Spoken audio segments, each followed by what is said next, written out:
This is Metzi from Yellow Brick Card Club. You can find us at Yellow Brick Card Club on Instagram. There we have links to our free Discord, our video streams, and whatever else we got going on at the moment. You can find Pierce at Pierce Breaks on Instagram and YouTube, and at reddit.com/r/Pierce Breaks. Both of us run lively, free Discords. Come check us out and enjoy the show.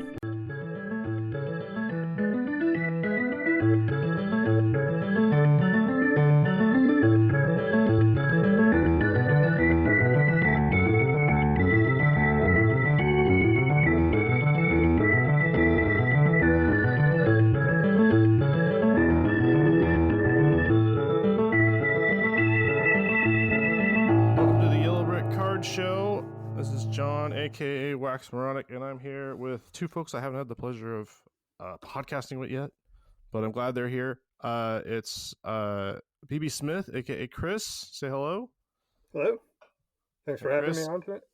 Yeah, and Ryan Rshinjiro. How's it going, everyone? Hey, I remember that sultry voice from the break you did for us. Hopefully, we'll do it again soon.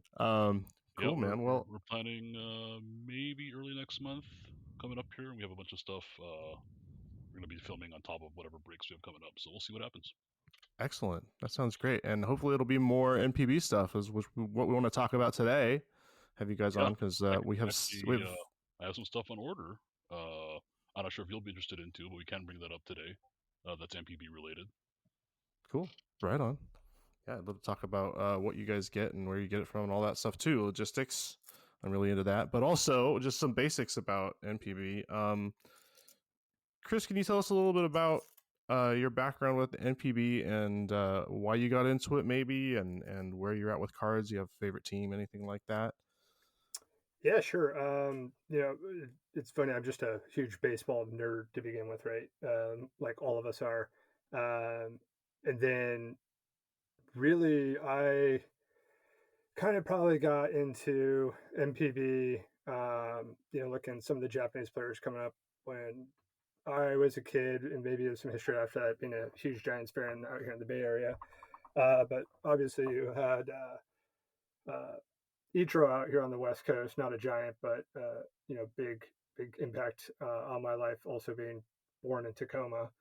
So being a PNW person at heart. But yeah, because of Ichiro, some of the other Japanese players coming over, and then just seeing that meld into MLB really got me starting to look at NPB, and then just learning about baseball's the same, but it's different, right? Obviously, they use a ball with a tack on it, where balls here have to be just rubbed a certain way. Which MLB is trying to look into. So seeing those little differences and how it translates to come over here when you bring some players and pitchers over, and just the excitement and the different way Japanese look at baseball versus Americans or the rest of the world. But at the end of the day, it all comes together. It's just fascinating to watch. And then from that, I don't want to call it like another minor league of what MLB is, because they're both obviously professional leagues, but kind of a bit of a jumping off point, if you will, for some of these players to come over and make big contracts, big money, and then some of them go back to the NPB at the end of their careers and play. Just watching all that really got me into it, and then getting into the NPB cards has just been fun and fascinating. Going back to Manco cards, I'm a big vintage card guy. So there's been some NPB cards from even early 1900s, late 1800s. Few and far between, because baseball is actually a thing then there as well. But yeah, I've been starting to look at picking up some Menko cards here and there. And then, Leaf was a big one in the, pre-war, I guess you could call it, for over there as well. 60s, 70s. And now you've got, 4 big ones out there producing tops. Calbee, which is, basically a potato chip company, but you get some baseball cards in there. So I guess you're getting baseball cards with a bag of chips. BBM and Epoch are the big 4 now, so they all have NPB licenses. But even then, right, looking at the different approaches to the quality, just seems so much better to their cards amongst everybody, even tops over NPB cards. It's like I get the 206 a lot because again it goes back to tobacco cards, which I love. And every time I rip a pack, I'm like, these cards are absolutely immaculate, every single one. Why can Tops do it in Japan but not over here? So just some of that right is what I really enjoy about all of it. So I mean, I could keep going on, and we will through the podcast, but um, you know, I'll turn it over to everybody else to kind of discuss as well. For sure, yeah, and there's a lot to unpack there. I've been thinking recently too that it might not be a quote unquote farm system, but it's just kind of the nature of the less popular league promoting guys to a more popular league with more eyes, more attention, more money. It's just kind of the way it goes. And for the hobby, that means it's almost like a prospecting thing, right? If you can get into it and identify some of those players you think are going to come over, you can kind of it's kind of like going through the minor leaguers or Bowman draft, where you can pick a prospect you like and try to invest in it if that's your bag. And I think that's pretty cool. It's a whole different world over there, though, and there's a lot of different things to go through. So, uh, Ryan, can you tell us how you got into MPB and what you look at when you're collecting? Well, for me, getting into MPB is kind of a both a cultural and a familial experience, if you want to call it Mm-hmm. that. Because my family, on both sides, my parents, my mother and my father's side, immigrated to America from Hiroshima. And so naturally, coming here from Hiroshima brought along their dedication to the carp.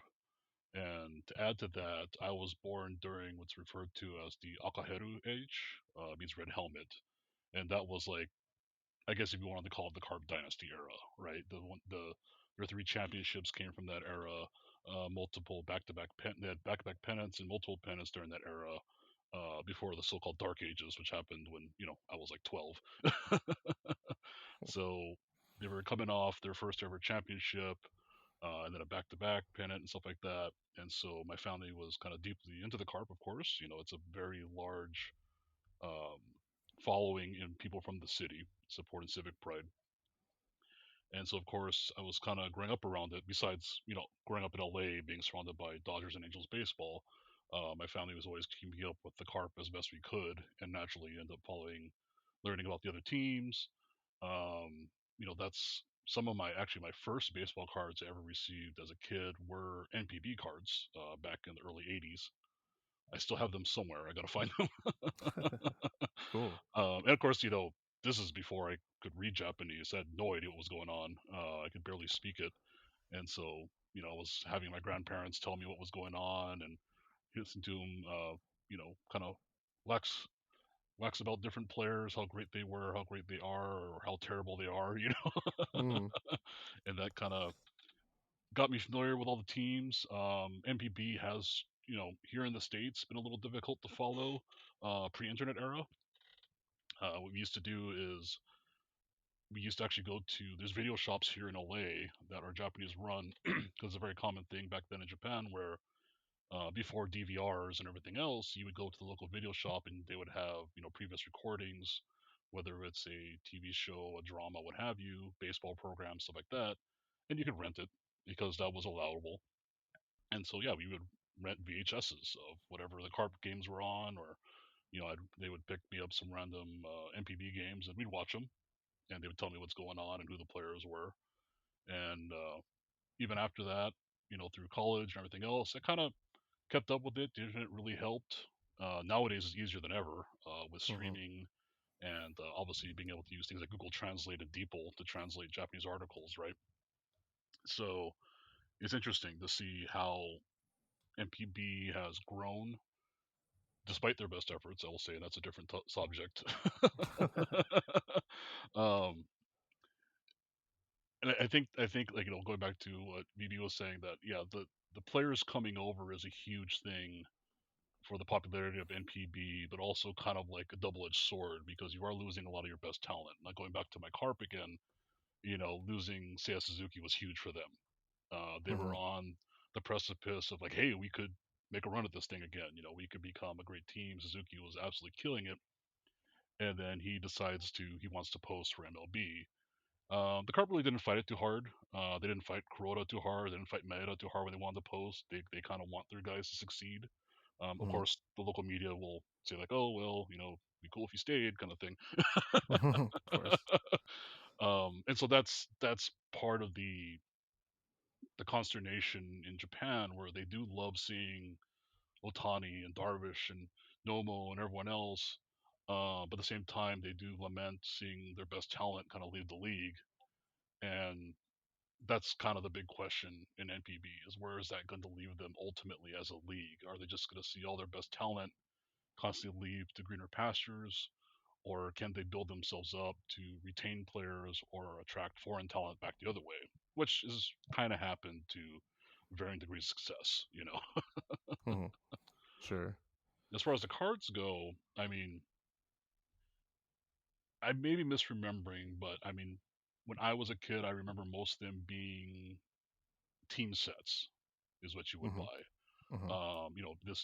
They were produced by the teams. There was like a million brands because every team was licensed to a different brand, right?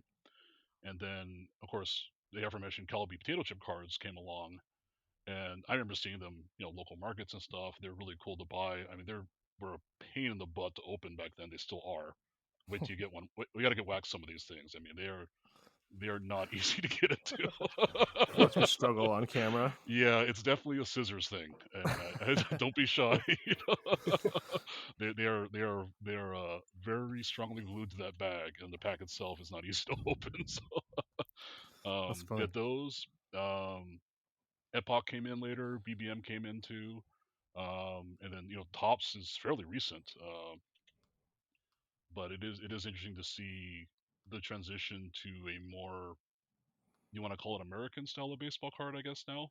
Mhm. With all the inserts and everything else, and multiple releases and things. I mean, before there was multiple releases just because there was like an update. Like here's Mhm. post trade and everything else. Mhm. Of course. But they're starting to come out with some more products, and I've had the pleasure of opening some of those. hmm hmm But I think my relationship with NPB is really just started with cards. Didn't really follow Japanese baseball at all. Familiar with obviously Ichiro. I have a bountiful Ichiro collection, which I love. Um, Probably my favorite Mariner of all time. Um, but after getting into cards, Major League Baseball cards, kind of tracing back where some of these guys came from, like we were talking about. But I think the first exposure I had was 2022 Japan edition, hmm which isn't an MPB product, but it kind of brought me into the world of Japanese baseball cards. hmm They're not too different. I mean, they use the same design. They have their own parallels. They have some inserts that are more focused on Japanese players, which makes a lot of sense. But I had a blast opening those, and there was a quality difference with those cards. I remember, and they were super cool with the cherry blossoms, gold cherry blossoms. We kind of see that now still with the Topps products for Japan edition. Um, so I thought those were really cool. I got some good pulls that probably helped. Got some good cards. I got a gold cherry blossom Tatis out of the first Oh, box I nice. opened, which was sweet. So that kind of got me hooked, maybe. hmm And then I think it was just kind of like seeing guys, who just came over. See guys who are kind of on the cusp, like the Yamamoto's, Imanaga's, um, the kind of the cluster we've had recently come over and have a lot of success. And kind of looking at their stuff. Obviously, they don't have any MLB stuff until they get established. So, um, yeah, just taking a look at their old cards, and then finally getting the opportunity to hang out with a bunch of guys who are also interested in NPB baseball and NPB cards. And we have a pretty active NPB channel on our Discord, where we got some new members who are really into NPB baseball and can follow the games and kind of post with us like you do. I appreciate that. Um, but I also get the opportunity to open some more MPB cards. And so we kind of started with the top stuff, Chrome and some Stadium Club, which I think is new for this year, or 2024, I guess you would say. And then just looking around, like it's just a challenge to even buy some of these cards if you don't know what you're doing, if you've never done it before. So taking a look at different sources and different things I can get, stumbled upon a couple sets that are a little more bespoke. And in the United States, some of the higher end cards are prohibitively expensive, but you can get a box of Epic Luxury for a half the price of something comparable here. So it's a lot easier, a lot more manageable. It's still really cool cards. They have some stuff in there that we don't have at all, like some like technology or whatever like they're using over there that they have different parallels and designs and stuff. So it's been awesome to open them. But for me though, baseball has always been kind of an emotional attachment thing, and cards are too. So I kind of react a lot based on what I remember about the players. Like for me, it's more about like what has happened and less about how they did it. Stats are great and stuff, but like I love to remember the history and what it meant to me at the time. And I really miss that with the NPB. So I really want to be able to learn more about NPB history, because it does have a rich history. And you think about it with other American sports, didn't really get as popular, as early as baseball did in Japan. So it has a rich history that you can follow. And so I really want to get into that. I'm really excited to talk to you guys about it and what it means to you. Yeah, I'd like to get some basics about NPB cards and what you think people should know when they want to start looking at NPB and NPB cards.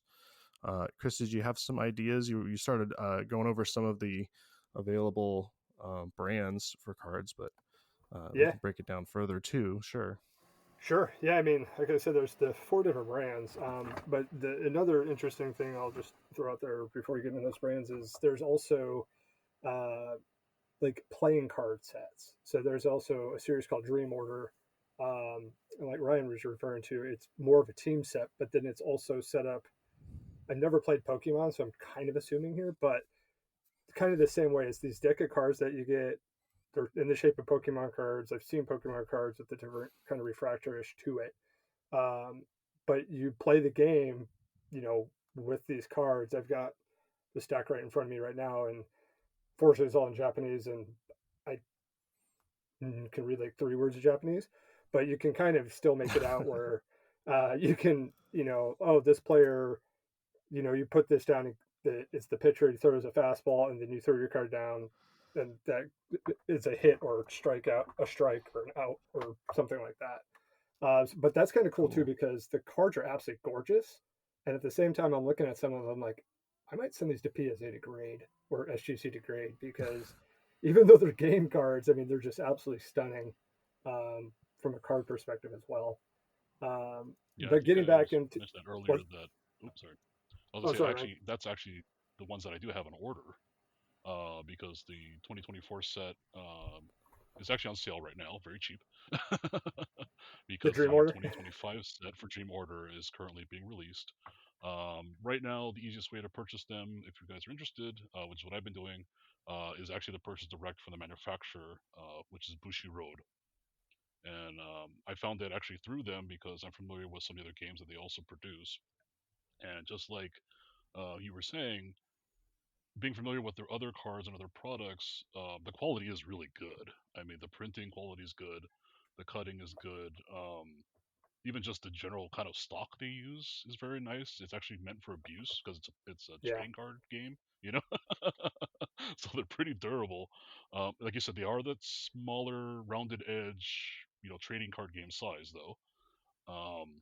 And I have actually been following the videos online. I don't know if you've seen them. They actually have different uh, players for different teams playing the game on their official website and kind of teaching you the rules and how things work. And it's pretty interesting. I'm actually hoping to get my sets in the next couple weeks here, and then I'll try to figure out how to play it. But the rules look not too different from how that company tends to do things. So maybe you'll see a video of me and Callie trying to fumble through a game. Awesome. Yeah, I'd be fumbling with it. I love the. We'll all learn along the way. We'll teach each exactly. other, and maybe we'll start a whole new channel for this. It might become a thing. You never know. Right. Wow, get real deep in it. that's awesome. Oh, and there's actually I don't know if you got any in your packs. Did you just buy a starter deck? Because they come with starter decks and booster packs, just like a trading card game. Your starter deck is your team, so you buy the card, or you buy the Marines, or you buy whoever you want, and Right. it gives you enough to kind of play. And then you buy the booster packs, which I think are by league. So there's a Central Pacific League booster pack. But I think even the starter deck should include, I forget what the rarity types are. There is one rare card per starter deck, and of course the packs have the rare ones. These will have they'll be foil stamped.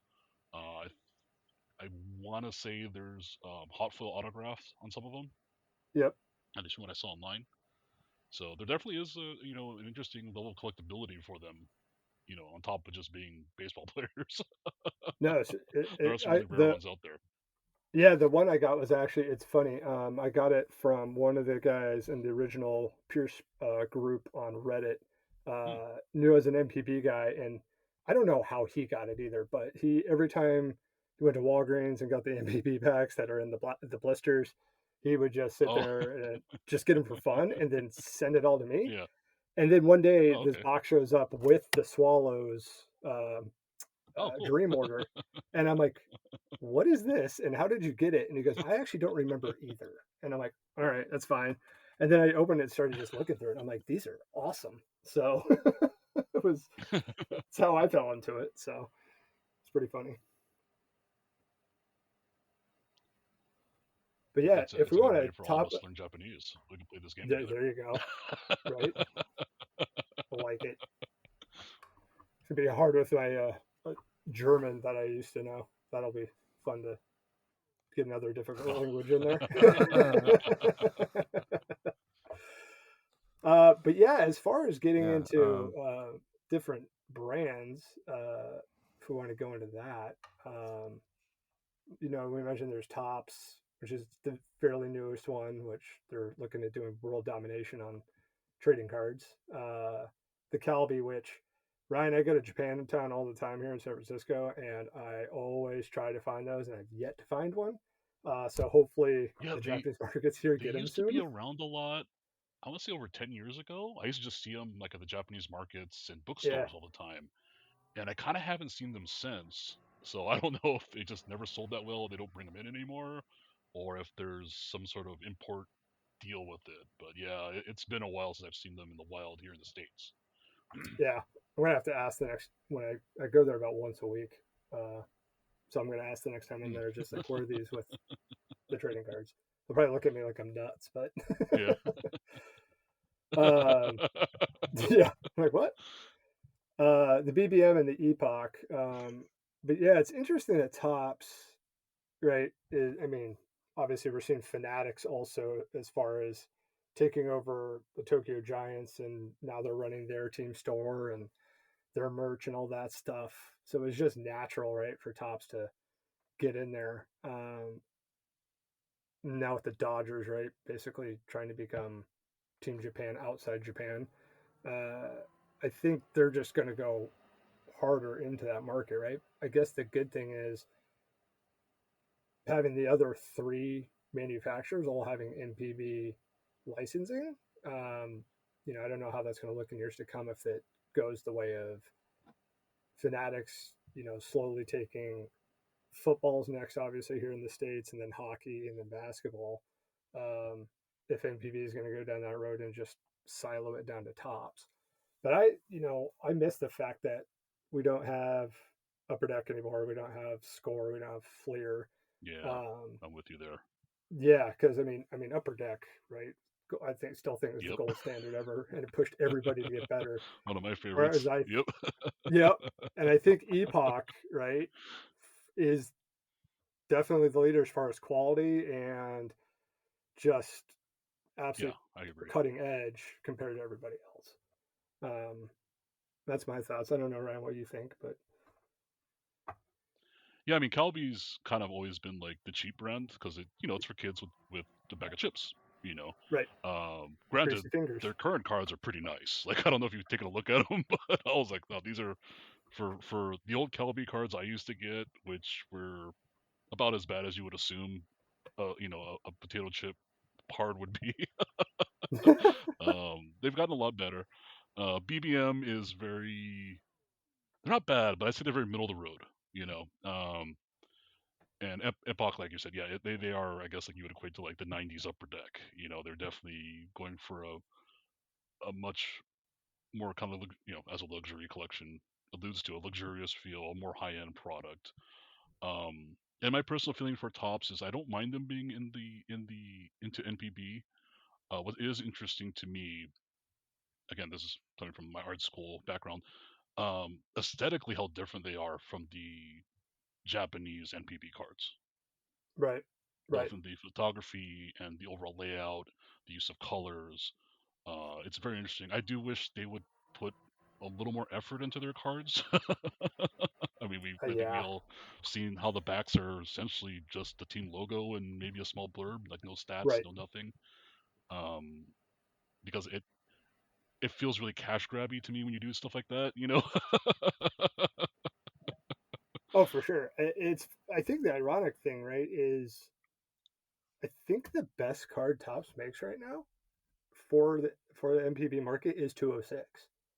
Um, it's Having some in my just hand, I would clean, probably agree with you. Yeah, right? It's simple and it's clean, and yeah, they're super just clean, super clean. super clean. And you're talking about they're not putting stats on and everything like with flagship.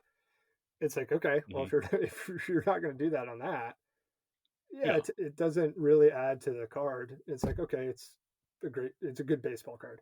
Where 206, right? Hmm. They don't have to do that Yeah, because it's not made to be exactly. that. So it's like, okay, you guys nailed it with 206. Do something a little bit different with the rest. But yeah, I'm with you on Hmm. that, not having the stats and all that. So, especially if you're trying to grow, if Tops is, well, I don't know if it's a thing where the MPB is trying to grow in the US. I think it is, right? Because now we can watch it on, what was it, Dingo TV I found the other day or something, at least for the Pacific League. Yeah, yeah, I think Specific also is on YouTube. I think Oh, they're doing the live games. okay. Yeah, so it seems like MPB's, I'm guessing, right? Because the whole Otani, Sasaki, Suzuki, all the players that are here right now. And now the U.S. markets get more interest in that. My guess is right. Their MPB is going to want to push in the U.S. and then hopefully that'll trigger better products from Yeah, Tops. from what I in talking with guys in Japan about it, um, NPB's kind of, and it has been for several years now, a sort of internal struggle between, you know, the kind of old thinking ways they've always had Yeah, and the kind of younger demographic they're trying to bring in and appeal to. I don't know if you've seen this, but most notably, probably the biggest like facepalm thing they did was this last year or this year actually, where they're kind of blanket banning social media content about games. yeah, And it's just a mind-boggling thing to do, you know, right, in this day and age. Like, you're not allowing fans at the game who are paid to be there to like film game action and post a clip. Like maybe someone wants to pay, hey, here's a picture of my favorite batter or my favorite pitcher, and here he is, here's his windup. You know, a very simple, innocent thing. You know, and to right. ban that, I think, is a very strange move. Well, Um, look at MLB. They still have their backward stuff like blackouts in your own market, oh, even I if you know. have MLB TV. Yep. Like I'm paying you guys $150 a year for MLTV, and I can't watch the Giants unless I have cable. Right. Okay. Same down here with LA. I mean, Yeah, and it's even worse for us because the Dodgers were on a special channel with only one cable company for a long time. exactly. So it was very strange. I mean, they made a lot of money off the deal, so I don't blame them. Well, technically, But it's the same here with the Giants. So it's NBC Bay Area, right? And you can only yeah, watch it NBC Bay Area, and once in a while they'll sprinkle out on regular NBC on a Sunday. But yeah, no, it's the same deal. So it's interesting, right? It's like there's such that old school thing with baseball, yep, and there's all those old rules. And I was listening to MLB Network Radio, which I listen to every morning to my daughter's school, and daughter's obsessed with it. She makes sure that we listen to it, or she gets mad at me. I'm like, great, if 5-year-olds get mad at me because MLB Radio is not on, it's awesome. right. That's a good problem to Yeah, have. yeah. I'm like, this is not a bad problem.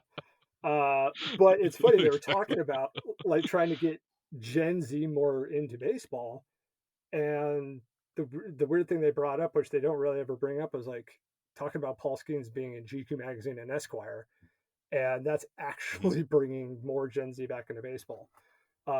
Oh yeah, Where of I believe course it. the older guys call in. Most it's the same four guys are calling in from New York, and they're just like, Hmm. "This is garbage. We shouldn't have this. This is taken away from the game and stuff." And I'm like, nah. Look, baseball's got traditionalism to it, but at the same time, it really needs, uh, a new look to it as well. So the short There's sightedness of what actually an NPB. interesting Okay, parallel to that with what I was reading recently in Sponichi of all places, which is usually pretty conservative as far as sports coverage in Japan.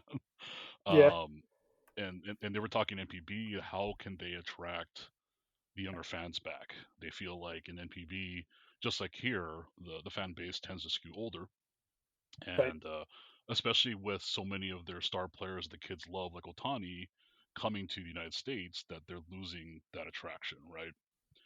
And one thing they brought up, which is something I thought about often here in the States too, which is interesting to see that it's affecting both sides, is it's not just that, like you said, the old guys calling in to complain about, oh, why is this guy in GQ magazine, right? Which right, is right, right, preposterous to even be mad about. exactly, right, Like, right. I'm like, okay, we got more stuff to but worry there about, but also yeah, one thing they brought up, which is it's funny because I was reading this right as um, Mad Dog was on MLB Network, oh right? well, there you go. And the article talked about one of the problems that they perceive in MLB and NPB and NPB coverage is not only is the fan base older, it's because the coverage skews older. The talking heads are all old fuddy duddies. It's the same kind of rhetoric that's been around since the '60s, is what they were saying. Right, And that doesn't it's really attract young people. pretty Like they're true. not going to watch a game to listen to guys constantly wax about the 1950s or 1960s. They want to know what's going on now. Right, And watching Mad Dog on TV, I'm like, it's the same thing. He just can't stop talking about the Giants still being in New York. Like yeah, he always brings that up. But like nobody, even every my time. age, really Yeah, doesn't care. You know. And I think that for both leagues would help greatly to get some young blood, in the kind of sports media side of things. Like watch MLB Network. I mean, how much longer do we have to listen to Smoltz? How much more do we have to listen to Al Leiter talk about when I was playing back in the '70s and '80s? You know, sure. Uh, I and appreciate it it's as well though, because right, baseball is a history thing. I mean, right? It's mhm, like, I'm yeah, sitting at my desk right now.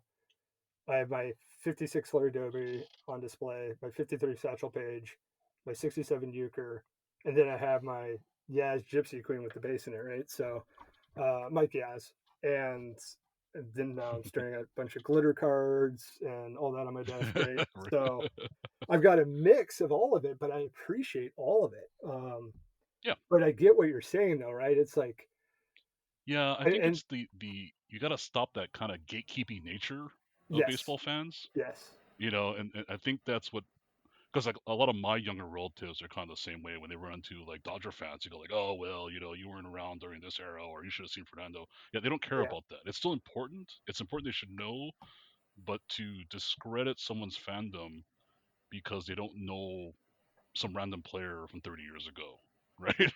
right, Well, it's kind of like I think maybe the thing that we do better in the United States is when you're talking about social media is there are two different audiences. There are the people who want to listen to Smoltz and they have TV, they still have cable, and they leave their right, TV on and they watch MLB Network. And then you have everyone else who uses Instagram and they see MLB post there and they see how even people like Fanatics are interacting with different athletes, and bringing that side of the marketing in. That's what's really going to grow it because unfortunately, I hate to say it, but the people who watch the TV version are not going to be around as long as the people who watch the internet version. Yep. And it's yeah, just going to shift that way, so it's just going to kind of naturally take its course. And if I'm not sure what the issue is in Japan, maybe it is a lean towards traditionalism and trying to kind of gatekeep it to even their own fans, Hmm. their own people who are buying their product. But eventually they're going to have to open up to like that. This is how things are done now. This is how advertising is done now. This is how everyone experiences the world. So That's kind of goes back to why I'm also thinking that's why it's kind of cool that Topps is trying to enter that market, right? I don't want Right. them to dominate that market because they already dominate here. I want to see Epoch and BBM and Calby continue to do their thing and keep producing awesome cards and give us some variety. But it does it's like a threat, like Epoch and BBM and those guys, they can't sit on their butts and just be comfortable with, hey, we got our corner of the market and that's fine.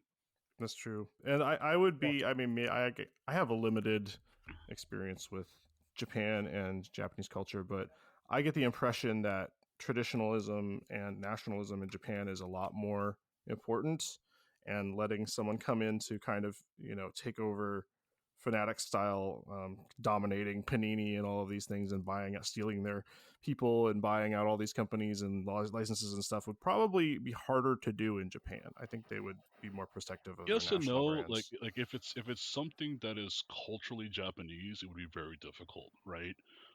Like if you wanted to come over there and try to be the world's greatest, bamboo umbrella maker, which is a cultural heritage thing, you would find a lot of resistance. But something like baseball, Topps is actually fairly popular amongst collectors in Japan, so there hasn't been Pro- that big of a pushback on them.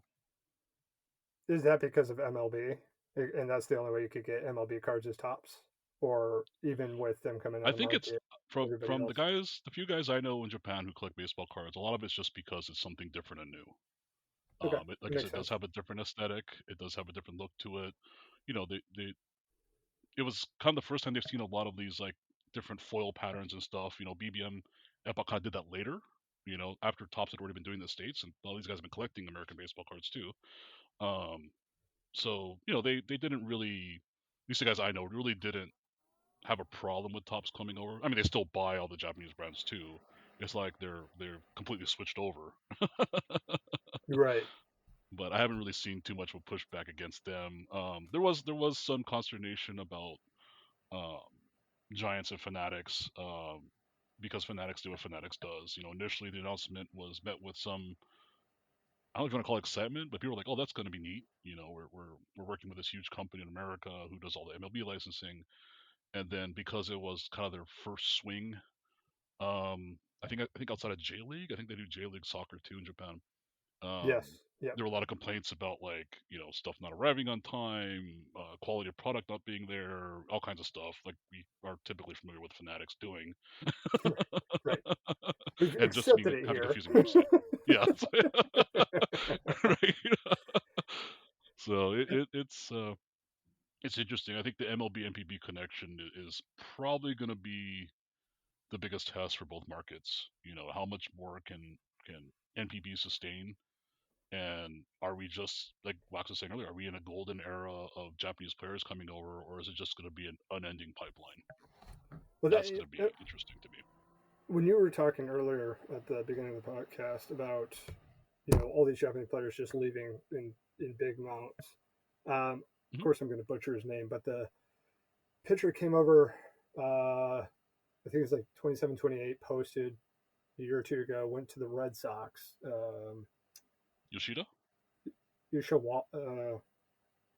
Yushisawa Uosawa, Osawa, yeah, where he, if I remember right, he came in and then all of a sudden he was just like homesick and he's like, nah, I want to go play back in the NPB. yeah. And if I remember right, he went back Hmm. and just didn't like it. And it's going to be interesting to see if there's going to be a more percentage of that happens, right? These guys come over um, that posted high or got a great posting. I mean, Yep. Rookie's probably going to end up he's going to do really well, right? And he's ironically here on a minor league deal, happens to just Yeah. get on the major league roster. But, I could see him being, 21, 22. I mean, at least he's there with Yamamoto and Otani. So he's got all those guys to, help Hmm. protect and bring him up. But, right, if it was him going to, I don't know, the Pirates, right, would he be going Yeah. back to NPB next year or the White Sox or the Hmm. A's, right? Yep. Somebody that doesn't have the same resources, like, yeah, I mean, it's going to be interesting to see if that percentage plays out too. So, Yeah, I mean, we saw this kind of happen too, like post Ichiro, right? Like Ichiro came over, and obviously, he's one of the greatest players we've ever seen on any side of the Pacific. Right, And 100%. there, Arguably yeah, top five. there was a trickle of MPB players coming over, which extended far into even 10 years ago, and a lot of those guys just never panned out. I was talking to a friend the other day who's very hyped up on Murakami coming over, Yes. and I understand why. I mean, he's a very dynamic player. I said, but he's probably not MLB caliber third baseman. And as scouting reports have said, he needs to learn to catch up with the fastball a little better. Uh, Plenty of power though, and He's that will probably Schwarber. only be improved once he comes to the states. With our training Right. regimens here. I mean, he's Kyle Schwarber, right? Yeah, He's but the way I described it to him, I said, hey man, look, I hate to say it, but for every Matsui that comes over, there's a Setsugo. mhm. And which one is he going to be? Susugo was an amazing hitter before he came to the States, and he just couldn't adapt. And what did he do? He goes back to Japan after saying, I can't do, I'm just not keeping up. It's just not working out for me. And they go back to Japan, wins a championship. Yeah. He's back to being one of the best hitters in Japan. And that's So, what's so weird to me, right? Is like the pitchers that come out of the MPB are electric, mhm. and even electric here in the states. And so it's interesting to hear, right? The hitters come here, struggle, but then go back to MPB and rake. Yeah, But yet the pitchers are like arguably some of the best, if not the best in the world. So I find that absolutely fascinating. And maybe it's just like, again, going back to the psychological thing of just not being able to adapt to US culture or MLB cultures or anything like that. And maybe that's what it was. So I think interesting though. I was reading an article one time. Some of it was being attributed to like the pitch mixes they use here being very Yeah. different. We're much more velocity dependent and less movement dependent than they are in Japan. Yeah. Also, the style of play here is slightly different. So, well, not slightly even. I mean, they do really emphasize small ball and contact a lot more in Japan, Yeah. which doesn't get you very far here.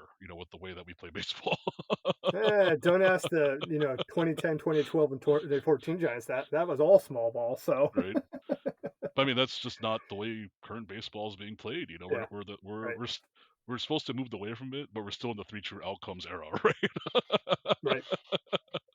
And that's just not how you play baseball in Japan traditionally, and still. Um, so I think a lot has a lot to do with it. And then like I said, cultural changes are real. Like it may not be a language barrier; it could be something as simple as the food. Yeah. It could be just being uncomfortable all the time.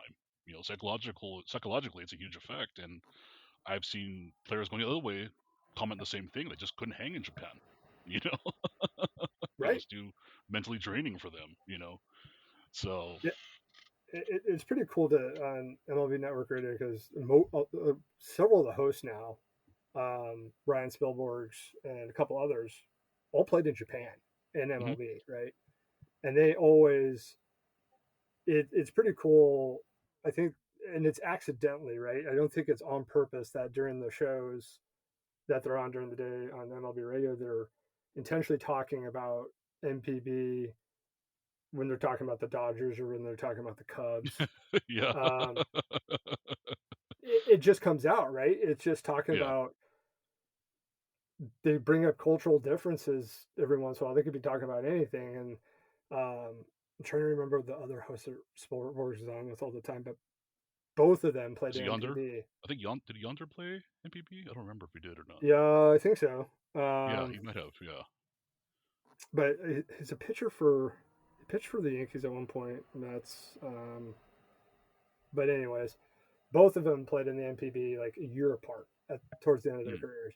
And it's just interesting how they're like, "Hey, Spilly, do you remember when you did that in Japan?" He's like, "Oh yeah, just blah blah blah blah that." And they're like, and they understand though their teammates that are coming the other direction, and they talk about those struggles there too. So I know there was one thing they were talking about Roki, and it had to do a lot with the cultural changes versus anything else. But again, he's in a different situation because he's got Yeah. arguably the best Japanese pitcher out there and arguably the best baseball player of all time completely under their wing. So Well, one thing too, like seeing that culture aspect, I don't know how familiar you are with Japanese baseball in general, like how they traditionally train and how the Yes. Yep. players live. And all the Wax knows this, but that's one of the most interesting, and to me, being both Japanese and American, it's kind of one of the weirdest, most backwards ways they do things. Is, are you aware, Wax, that they pretty much still live in dorms together as a team? I've heard that. Yeah, for Yeah. sure.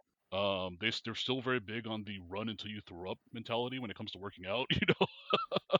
And so they eat together, they live together. I mean, it's a very different feeling than any MLB player would ever expect.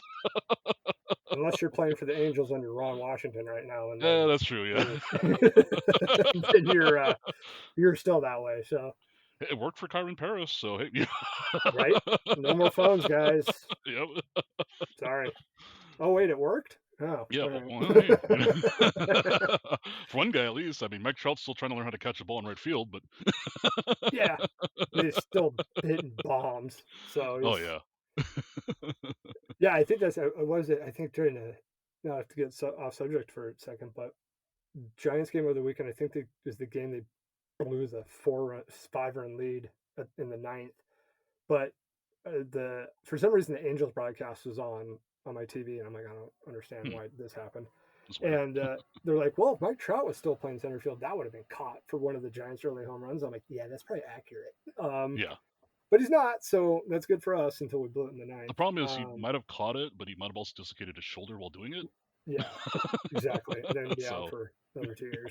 yeah, we don't want that. We want Mike Trout playing baseball. We want Mike Trout playing baseball. Exactly. Right? I want Mike Trout and Ohtani playing back together to get a World Series together. That'd be really cool, but that's not gonna happen. So That was the dream, but yeah. But yeah, I think the whole dynamic of I kind of actually appreciate it a little bit the old school way of how they're doing it. NPB still does it for spring training and the minor leagues. And didn't Ichiro just start a women's baseball league as well? If I yeah. So understand there right? was, I guess it kind of pre-existed, but Okay. him and Matsuzaka and a couple of guys are throwing their full support behind it. He's been really big on it for the last couple of years now. That's like 90% of his social media right now, which is awesome, Yeah. to be honest. And for those who don't know, we have a women's league here in America too, so be sure to check them out and support them. Yep. They existed for a while, disappeared, came back again. Hopefully they stick around this time. Right. Yeah, it's the women's league is pretty cool too. So it's yeah, I was actually reading that. It leads to a perfect segue with the women's Japanese league because I thought I read earlier today that BBM is making a women's baseball card set. Oh, really? For for Ichiro's league. That is awesome. I'm pretty sure I read that. Let me see if I can find it again real quick. All right, we're gonna have to. I'm gonna have to buy some of those if that's true, because that's pretty awesome. Yeah, it's yeah, BBM is putting a box set specifically for a game that was the Kobe Chiban, which is so it was the high school baseball girls selection versus Ichiro selection Kobe Chiban baseball card set. Nice. 32 card set, 30 base card set with an insert, which is a parallel of one of the base cards. And a premium in card set, which could be a foil signature, memorabilia, autograph memorabilia, and some will feature Ichiro, Matsui, and Matsuzaka. Oh, cool. Yeah, so that's actually the very first set of 2025 it came out. I'll have to check that out. I'd look for that now. BBM women's set. That's pretty awesome. Right? Yeah, that's great. Yeah.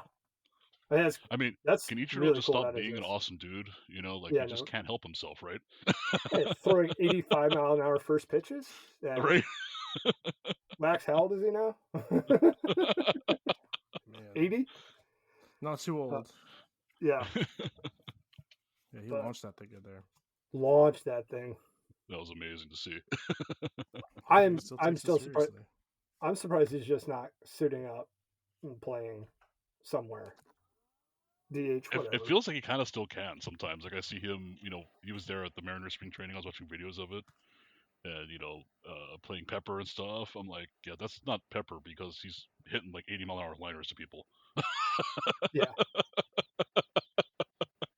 I mean, it's like one of He's those not things you sit smart, there and like, he could still DH for sure. And then you see him do stuff like throw out that first pitch, and you're like, oh no, he could probably still play a position and bat at the same time Yep. and get through it. So it's kind of like video a couple of years ago. Was it Julio Franco at 65 was still hitting like 104 off the bat in the batting cage?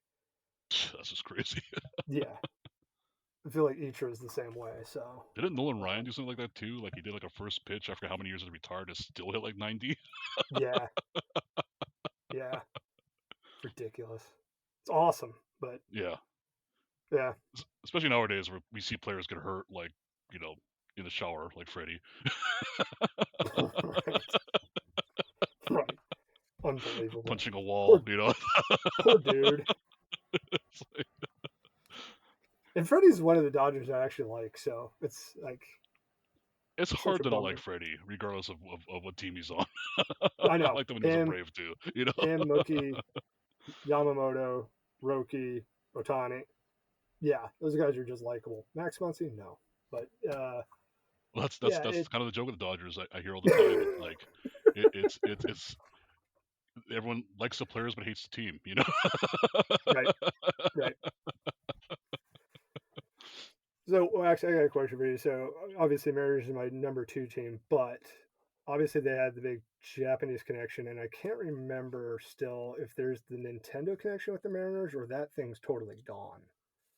So yeah, they were partially owned for a long time, but they ended up selling their stake in the team. But they are still involved. They have those incredibly ugly Nintendo Switch 2 patches on their away Oh, that's uniforms right. that I can't stop looking at when they're batting, and I hate it. So the home ones aren't too bad because they're a little bit more of like a little rectangle, but like it's a bright red patch on this like dark blue uniform. It should be illegal. I hate it.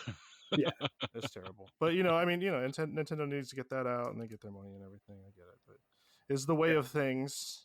But yeah, I don't know. I don't know about the Japanese connection anymore. I mean, obviously Ichiro's still around the team, but I think the Mariners have a trouble making a connection with just about anybody in this league, in this country. So I don't really have high hopes for any of their international. I mean, they have a pretty good reach in Central America and South America, but as far as Asian countries, I don't have any hope for anything. So we'll see how they do, and I just don't think that they want to play actual baseball. Like they don't want to spend, they don't want to compete, they just want to be a business. If they're going to look for an Asian country, they gotta hurry up because Dodgers are trying to get Japan locked down. The Giants are moving to become Korea's team now. So, and that's the thing. Like I think I there's don't know about that. I think the Dodgers are trying to do Korea too. So, I think any team would be dumb to not try, because I think what you're saying has a lot of weight. Like those guys value having comfortable situations when they come over. Like they want to come over and play, but they don't want to be miserable, and they don't want to like. Some guys might bask in it, but a lot of guys probably don't. So if you can do everything you possibly can to make those players more comfortable, and it'll be more likely that they'll consider you in the future. So the Dodgers have a major head start on that, obviously. But I think it's just going to open the door. I think people are starting to open their eyes. Well, another said that too. Like beyond Asian players, I was reading an article. Well, it was actually an article. It was an interview with Vlad Jr. up in Toronto. This is before he signed his extension, and they talked about being in Toronto and what it was like playing here as a Dominican player and stuff. And the biggest comfort and influence to him was Teoscar Hernandez when he was on the team. Sure. To have an older player from the same country as you who speaks your language to kind of show you what's going on, to help you when you're lost, is what he kind of said. When I didn't know what I was doing, he goes, "Oh no, here we'll do it this way, or here's how they do things here." And I think that's a big factor. Mentorship, yeah, definitely, it matters. It matters a lot, and even if you don't think it does, I mean, it's got to. Anyway, you can get to those players and help them. Baseball is such a mental game. There's so much focus required that any of the, like you were saying, any of those little things, just being uncomfortable can throw you off of your game. So Yeah, I mean, if you're a team and you're willing to compete, I think is the key. You're probably trying to get your claws into those markets. Yep. Pirates. Oh, sorry. No, seriously, it's like there's two different levels. There's Yeah. two different levels. There should be a relegated league in MLB. There should be 15 top teams and 15 low teams because at least 15 of them don't want to compete, Well, and I they're think not going to be. my Not going to be putting the idea injury in is that everybody else is. it's not to relegate the teams, but to relegate the owners. You have X Yeah. number of years to put forth a concerted effort to build a winning or successful team, and if you can't do it, then you don't own a team. Like, Yeah.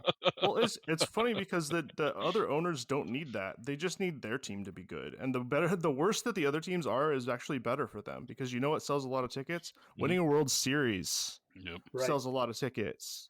So Unless you're I mean, Jack look at, Fisher. again, I hate to And then keep you harping on just- the Dodgers. I know you guys hate hearing about them, but I mean, the Dodgers' effect on road attendance is crazy. Yeah. mhm. Yep. And- It matters. That's true. Yeah. And And the- the Yankees have for always what- had that effect too. I mean, here, Yeah. going to an Angels game when the Yankees are in town, you just don't go. You know? That's true. Yep. Well, the I'm big sure joke- that might, probably is part of the reason why they're opening up interleague play more and they're playing out of the division Yeah. less and spreading it out. So you can bring some of those other teams in for those cheap owners who don't want to make their own money. They'll Mhm. bring in the other money from the other teams. I'm not bitter or anything, but I am. I really am. I mean, it's like you look at because the A's deal is crazy, right? Oh yeah, that's God. It's, I mean, you looked at the map, right, of the territories, and the Giants own Northern California, except Mhm. for 2 square miles around Oakland Coliseum. yeah. And even now, right, the A's are playing in Giants territory for TV, for everything in Sacramento. And Fisher just does not care because the A's, and I forget, it might be the Rays, have some crazy agreement with MLB that they get made whole profitability and don't have to do a thing because they're a minnow in the ocean. Yeah. I'll have to find it, but it's absolutely nuts because I that's think why John I think Fisher's I've read something "Whatever." similar, like, yeah, and I remember seeing that, like, what kind of like backdoor shenanigans is this? Like, this is crazy that they would be allowed to operate this way. And why would the owners and- want that? Yeah. The other Bizarre. ones, right? It's Well, I it's mean- just at some point it's like what you're doing is detrimental to the league as a whole. Like you Yeah. make us look stupid and bad. Like how can you let those guys keep operating? I don't understand. Like BB knows this right now as a fellow NL Wester or NL Bestie as we call him on Reddit. Yeah. I mean, the NL West is just a slaughterhouse right now. Whoa, The top 4 teams. 100%. And as much as people go, "Oh, that sucks," or "Oh, I wish my team dominated," no, I think it's amazing. It's Like amazing. that's the Oh, yeah. baseball we want to see. We want to see not just the entire divisions. I want to see the league competing with each other on a day-to-day Mhm. basis and keeping things Mhm. tight because it brings people in and makes baseball exciting, right? I mean, look at the Tigers fans last year on that amazing run they made in the postseason. Yep. Yeah, for sure. Those- And my it friends in brings the best Detroit- out of everybody. Yeah, It's- my it- friends in it Detroit matters. were like so blasé on the Tigers for 90% of the season. You know, like they just did not Yeah. care. You know, I mean, everybody was. yeah, right. But even But- as hardcore fans, but then once they went that postseason run, now their parents are talking to them about it. Now it's on the radio again, and now coworkers are talking about it, and it brought people back to the team. And I don't know as an owner how you could not see that, right? Yeah. Like, I don't understand. Like, you just try a little bit. You don't even have to do it yourself. You have to hire people who do it for you. And all Yeah. you have to do is hire the right ones. And if you don't like them, get a new one. Like, get somebody who can do better. Like, that's just the process. And some of them just do not care. you know what? Maybe And so- this is going back to being the Angels' fault. You know, because they're the antithesis of that, where you do spend a lot Yeah. of money and still get nothing. Right. Right. And now So look they're at in our- trouble with the state of California over Angel Stadium. So there's that too. Oh, do you see? You see the mayor of Anaheim fired a shot at them too? That was great. I Well, saw that. They're like, what that's gonna go do well. you want to, like, you guys are in the city and we're here and want to hang out. Like, what are you doing? Right? Yeah, it was a very weird letter from the Yeah. mayor. Like, hello. Yeah. Yeah. But I think it'd be really cool to see at some point, right? If the MLB plays NPB teams and vice versa in an actual true World Series, and then instead of just MLB, I call it the World Series. right, expand it more than what they did, where they Mhm. dropped the Cubs and the Dodgers over for Yeah. a 4-game series, regular season, halfway through spring training, and then go back and do spring training. Well, other than that, Um, it was 2 exhibitions and 2 regular seasons, so it was even weirder than that. yeah, yeah, exactly. Which they just finished that series yesterday. Right, So right. Yeah. I just I love the would love to Dodgers. see I would love to see club tournaments like they do in soccer. Yes, That would be Mhm. awesome. I mean, that'd be they so stopped cool. the soccer season to play tournaments and national tournaments, club tournaments. That's the Yep. way it should go. And baseball has a wide enough reach that it's popular enough. They have the World Baseball Classic. Why couldn't they do that every year? So yeah, I would like to WBC is see. amazing. I definitely see that happening. I mean, the World Baseball Classic was amazing, and I don't think anybody really understood just how much people want to root for their country Yep. when they don't watch a lot of soccer. So like we're in Yeah. America, and then all of a sudden it's baseball, and everyone went absolutely berserk, and the games were amazing. So I would I don't love know. to see They them wouldn't actually want a taste of expand that. WBC and make the series a little longer, maybe. Mhm. Yeah. I mean, even if it eats into the MLB series, that's fine, and because you would give more incentive to play the WBC, which is something as Americans we have struggled with our team until The time recently. to try to get out Trout. Yeah, right. Well, I mean, just getting our pitchers to not pitch with handcuffs on. Yeah, Um, yeah. I mean, I'm sorry, like as much as I love Japan and Japanese baseball, in the history of WBC team, I'm like, how does America not win more than once? I agree. Like, how is that possible? You know, And it's also an opportunity the Marlins to sell out their stadium more than right? 5 games in the WBC Well, and then and nothing I else. remember, what's it 2012 or 2013? I forget which WBC that was in the early 2010s. I remember, I think it was one that was Dodger Stadium, and someone showed a picture where there was like 80 scouts in the stands Yeah, watching those games yeah, because it's their first look at like Korean players in KPO. They normally wouldn't go see. Players from right. Mexico they normally haven't seen. Players from Guatemala they haven't seen yet. I mean, it was crazy, and you could Great tell Blows Britain, my mind. because they're all guys in like suits and jackets with cameras. You know? Right. right. Yeah, that blows my mind. I don't know why they wouldn't be doing that already, but yeah, I don't Or know. Yeah. Great Britain, where their jerseys were falling apart as they were Oh pitching. god. Oh my god. And you know what's hilarious about that is when the Fanatics New York Yankees jersey came out, they were exactly the same. Right? Yeah. Yes, It blew my mind. I was like, this just looks like the crappy Great Britain jersey over Why are there. we What are doing this you again? doing? Right? Fanatics is like, Foolish. we figured out how to get worse. That. We defied all odds. By the At way, least I you don't know. can't see through their pants this year. That's Well, an did you see what improvement. happened with the Dodgers Casey World Schmidt. Series merch? Speaking of slamming on Fanatics, No. Oh, who's so they had a T-shirt that had World Series champions, the usual generic T-shirt, right? But a lot of them shipped with the back image, which is supposed to be like a mural of the team. It was from the Rangers of last year. Oh, I saw that. Oh my That god. was amazing. I was like, I I saw want that. this shirt just because how funny it is. Like, Yeah. and then the how rest of them about were off center. Like the logos weren't straight. You know? That's I wild. don't know what's worse, that happening or the A's hat that came out or the Texas Rangers hat that came out. But do they have like zero Latino people like who could have immediately told you that I was mean, like I have to imagine doing it on purpose just to go viral. oh yeah, I Because could see that too. that was the most anyone's ever talked about the A's nationally in years. Right. Was when that Yeah, hat came out, right. right? Right. I'm like, not only do you not have any, Latino speaking people, do you not have like college interns that just didn't laugh when they saw that? 'Cause Right? I'm like, Apparently, the literacy rate at Fanatics is very low. You know? yeah, right. It's like, first question: do you not like QC? Perfect, hired. So, Well, then you see those cow print hats that came out too. the Oh which yeah. ones? Those Those are cow print hats. hideous. I'm like, they're not offensive, but I'm like, who okayed this? Like, they don't look Well, good at all. Like, they're just ugly. New Era has the same problem too. Like there's only so many hats you can make. Like it's a baseball hat, right? Yeah. So like there's only so many things you can do, but they need to sell like 70 different ones for each team. So like Yeah. now they're throwing a cow print on it just to see who's gonna, crazy hat people will buy it. It's the same thing as cards, right? They'll Yeah. throw them out to us and we'll buy them. That's just what But they're counting on. I'll never forgive them for the greatest insult to baseball caps ever. Which I don't know if you're on Reddit, BB, with NL Best because it went viral with us. Yeah. Is when they released the blue and white Giants hat. Oh, I know. and an Yeah, orange and black Dodgers hat, and we're just like, what the hell? Why would you do this? Yeah, Who thought this was a good idea? that's dude, horrible. it was in the shop at the stadium. Was Oh, And it? man.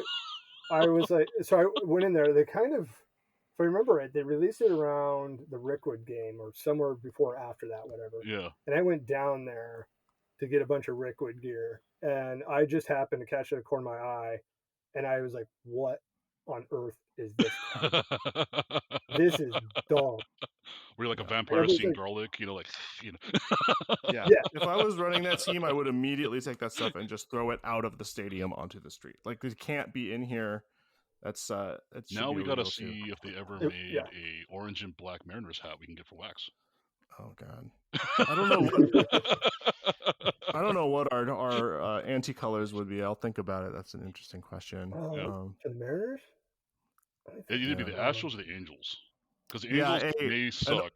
An but they orange, always red, and yellow Mariners Right. hat that looked Yep. like a Astros logo would be Yeah. just blow my mind.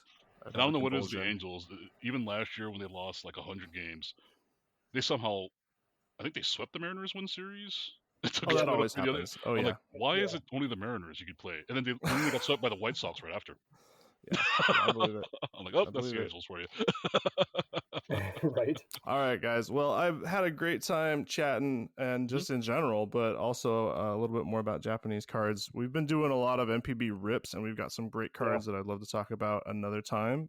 So I'd love to have What you guys what we back. need to do too is we should work on getting Wax an MPB team. Yes, Should I need to talk about that too. I need an MPB team. I think that'll be a good subject. Let's to talk follow. about some history. Just in And, the Marines, yes. it sounds like the Mariners almost. Maybe it could be, you know. Yeah, let's do a how to choose your team. That would be great. Well, because you Or know the, when the fact that you're a big Ichiro fan, you just do the Buffaloes. that's true. Yeah, just jump into works. I got to get the history. Well, I'd love to do that. I saw the joke that I think it was someone on the MPB Reddit said they picked the Marines because he's a Mariners fan, and a Mariner is what a Marine does after they retire, or something like that. I remember it was like, And it's only one letter away. yeah, exactly. That's So it's amazing. close enough. You know? It's super easy. Yeah. That's amazing. All right, guys. Well, So, thanks a check it lot out. for coming on and taking some time to talk to us. And Thanks I'm for sure we'll having have a me. great conversation another time. So, and thanks for listening. We'll catch you next time and on the Discord.